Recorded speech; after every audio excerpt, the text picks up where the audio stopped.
My loves, I have a regular offering in writing that comes out every Friday, give or take, called The Sacred, also known as, formerly, the artist called Prince, also known as Sacred Weekends. But The Sacred is a new term for a more intimate connection about what's going on in my personal life, what I'm learning, what I'm teaching.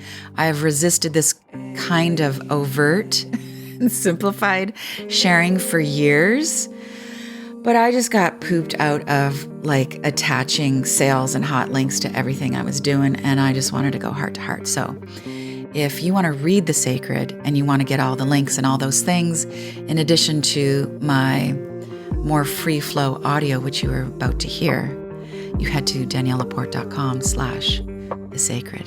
Here we go. This one is heavy, but it's going to get light. We're going to get really practical and useful with this. So here's the visual. I am standing in my bedroom, looking out the window. My bedroom at the time was on the third floor of my house when I had this house. This was a few years ago. And I had these beautiful windows that fling open. Because I'm high up in the house, I'm looking at the tops of trees. It's this gorgeous sunny day. I can hear birds chirping, and I feel this overwhelming urge to commit suicide. Except in my own life, I was doing great. I had just met my man. I had fallen in love. Everything was really sweet and flowy at the time. I personally actually had no desire whatsoever to kill myself. But this feeling was full on. It was very distinct. It was very clear. It was like, you know, the death dementors, the death wraiths from Harry Potter, those kind of black, gauzy, ghosty characters that really, their purpose is to suck the life out of people. They are very unpleasant. It was as if this cloud of death wraiths was floating down the street that I lived on, and they were passing over my house and through my body, or more specifically, what I would say is my energy body, my mental body, my astral body, my physical body, all of my energy bodies, my beingness. And it was intense. I consciously breathed in, and I breathed out. And then I very intentionally clarified to both my body and my brain, this is not mine. Felt very really through me, in me, but it did not belong to me. So I just made that declaration, everybody hold on, this is not mine. And I breathed some more. It was really slow and intentional, standing in my bedroom, sun shining in, birds chirping. I sent love to all the humans that I could sense in this suicide cloud who were wanting to end their lives. Okay, maybe we need to take a deep breath now. So I have a question with an answer, potentially. The question is, where do some feelings come from? Not all of them. This is such a powerful question. Where do some feelings come from? Because here's my first point. Not all of your feelings are actually your feelings. Not all of your feelings are actually yours. And knowing this, even just considering this concept, is going to help you navigate your entire life with more ease. I feel that this paradigm, it's been very helpful to me, could be especially helpful to those of us who want to be alert, really conscious, but calm, while so many of us are understandably losing our absolute shit due to the seismic political shifts and other kinds of shifts happening in the world. Shifts and shit. So we're really aware. We are astute and alert to what is going on the planet. We're feeling it. We are concerned and we want to be calm, awake but calm to all the changes. Knowing that not all of your feelings are actually yours will help you stay calm. Here's my second point. Feeling other people's feelings momentarily can be a form of service. Let me say this in another way. You feeling other people's feelings with them, for them, can be a way of being very helpful, a way of being in seva, S-E-V-A, metta service. This can only happen, though, momentarily. You cannot do this ongoingly. You can do this in an intentional way, but you cannot be walking through life absorbing and taking on the emotionality of other beings. But it's going to happen once in a while. The more conscious we become, the more sensing, not necessarily sensitive, it's a different thing. The more conscious we become, the more sensing we will be. It's inevitable. Right? But please, this is not to be mistaken with being overly sensitive, hypersensitive, highly sensitive, and or dysregulated. Okay, so just really want to be mindful about this. Let me give you an example, aspirational example. I would call these people shadow eaters. So there are Buddhist nuns and monks and very high-level spiritual practitioners who spend their lives literally recapitulating the suffering of others. This is their job. They ride it like they stole it. They ride your suffering like it's theirs. So they tune into the collective energy field and they intentionally process the heavy matter that is suffering. They are shadow eaters. I really think they are the real heroes on the earth. They are trained. This is important. They are trained. They are skilled. They are aware of the karmic implications of this positively. They are supported by other teachers, by a lineage, by a community, by other etheric beings, you could say, and they are devoted. And they are exceptionally rare. These are the great beings on the planets. And then there's the rest of us. Then there's the empathic normies.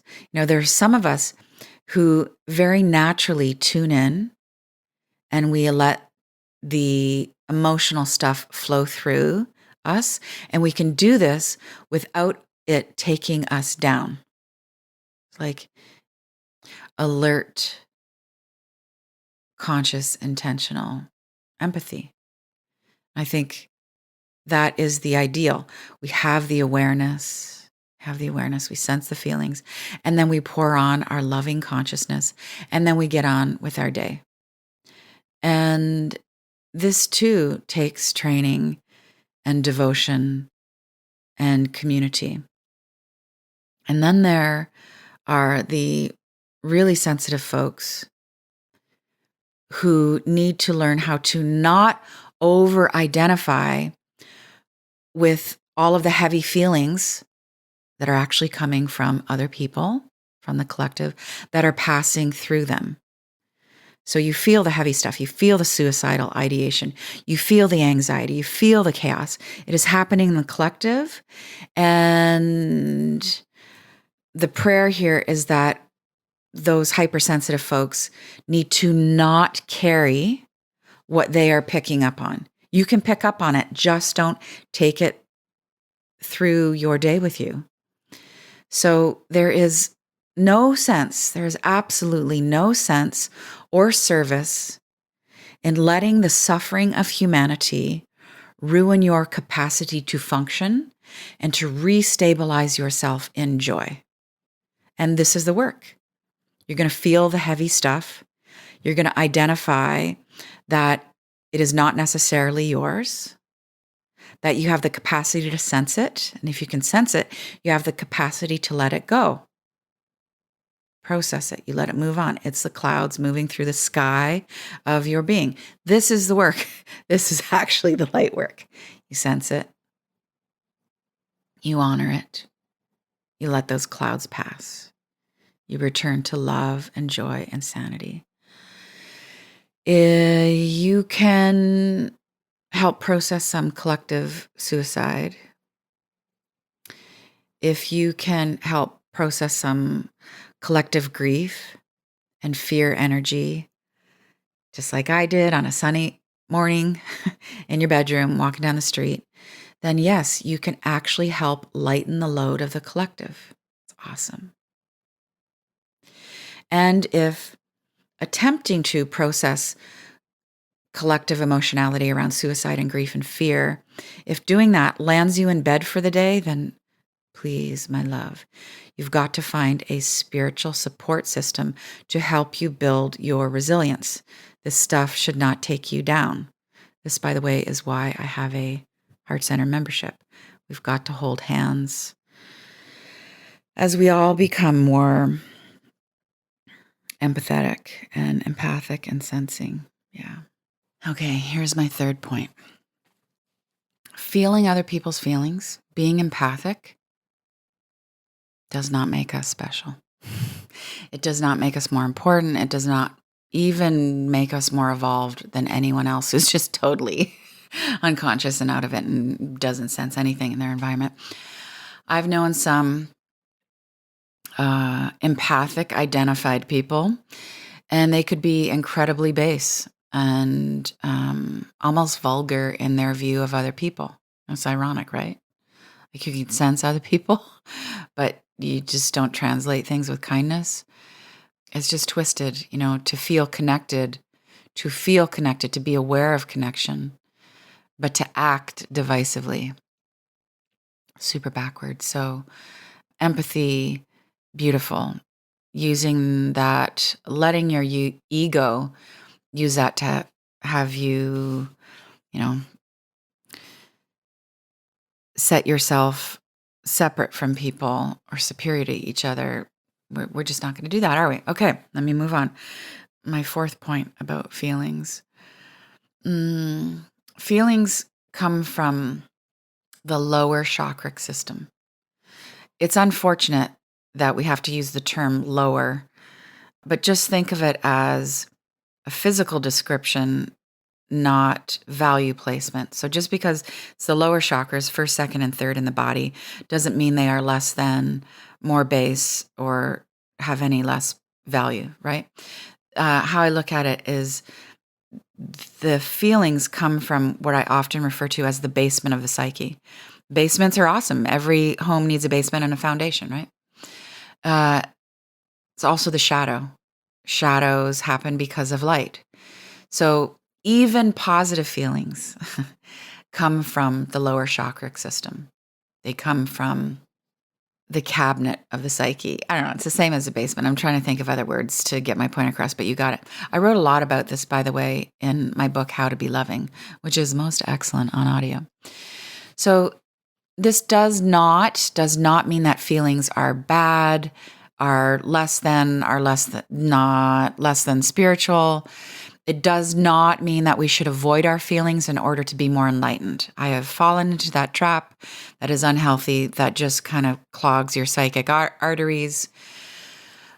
This means that, this is really good news. Doesn't even have to be good news. It's the news.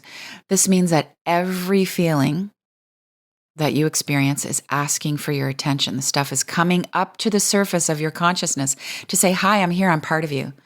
What kind of attention do you want to give me? Do you want to give me compassion? Do you want to apply some love, some awareness to this? Do you want to use me in some, it's all coming up like, hi, do you see me? So you give the feelings your consciousness. You hear your fear. You honor your happiness. You bless everything with your attention, especially the difficult, uncomfortable feelings that you don't want to feel, especially the feelings that you feel ashamed of. This is how we keep expanding, and this is how we keep moving. But I think it really makes a difference to know that feelings and emotionality, we could argue the difference between the two. That'll be another conversation. There is a difference between the two, but they're not coming from higher consciousness. They're not coming from the enlightened self. They come from another part of ourselves, which we need to make us whole. Feelings are not consciousness. This is my last and final point about feelings. Best example to illustrate this is love. Love is not an emotion. Love is not a feeling. Love is a higher state of consciousness. It comes from the higher chakras, the heart center, everything, as we would say in graphic and web design, everything above the fold. Love is a virtue. It is a soul quality that comes from the divine source. It comes from the void. Now, you can have feelings as a result of your consciousness. Let me say this in a different way. You can be embodying love. Love from the higher source can be pouring into your thoughts and your words and your actions. You're being that. And then you can have feelings about that beingness. You can feel joy because you are in a state of love. You can feel happiness. And then fear could rush up. All these feelings will get activated from this higher energy, the state of consciousness, the virtue that you embody, whether that virtue or state is love or forgiving or resilience, right? It will activate. The higher will activate the lower. The light will activate the shadow. You will have feelings as a result of the consciousness passing through you. And that is super cool. That is life. That is expansion. That is waking up. So, yeah, love vibrating through your bodies will make you feel happy. But love itself is not coming and going like that happy feeling. It's an eternal energy that you open your mind up to. Back to me being in my bedroom, feeling this cloud of collective suicidal desires and thoughts. So, of course, there are times when my own life is stirring up really heavy stuff, and those heavy feelings are very clearly belonging to my own psyche. So, for example, my son is moving out soon. Oh, God. And the grief is just walloping me. And it comes in waves. Mostly right now, it comes for me when I'm walking in the woods in the morning. And I know that those feelings are mine. They are rooted into the layers of my living and my thinking and my loving. They're not a surprise to me. They make perfect sense to me. Those heavy feelings, yeah, they make sense. They're part of the unfolding of my life. Okay? That's how I know they're mine. There's a sensibility to them. There's a logic to the feelings. But then when there are these, what I would say, visitations of dark clouds, when I'm sensing something really heavy, and this type of experience, by the way, happens for me most often on weekends. It's not the most fun way to do weekends, but what I have found over the years is that when I have the time and the space to be of service, when I'm not distracted by making things and doing things like I am 4 to 5 days a week, on the weekends, I have more emotional space, more psychological space. And that's for me when these visitations, these tapping ins to darker energies seem to happen for me. And these feelings will pass through me. The heavy energies come out of the blue. So I may want to weep. I'll have this overwhelming desire to weep. And sometimes I do weep. And sometimes I very intentionally will just cry for the collective, I'll be like, God, this is just intense anxiety. And I cry it out, or I move it out of my body somehow. And I do that as my service that day. Like, I'm just going to cry for all the people who are in so much shock that they are unable to process what's happening. But this is what really helps me. Because these intense feeling clouds, as I call them, come as a surprise to me, there's kind of this hit and this shock to them. That is how I know they are not mine. Like that sneak up, they're not connected to my life. They are out of the blue. And that for me is an indication that they belong to the collective. They're not connected to my own psyche.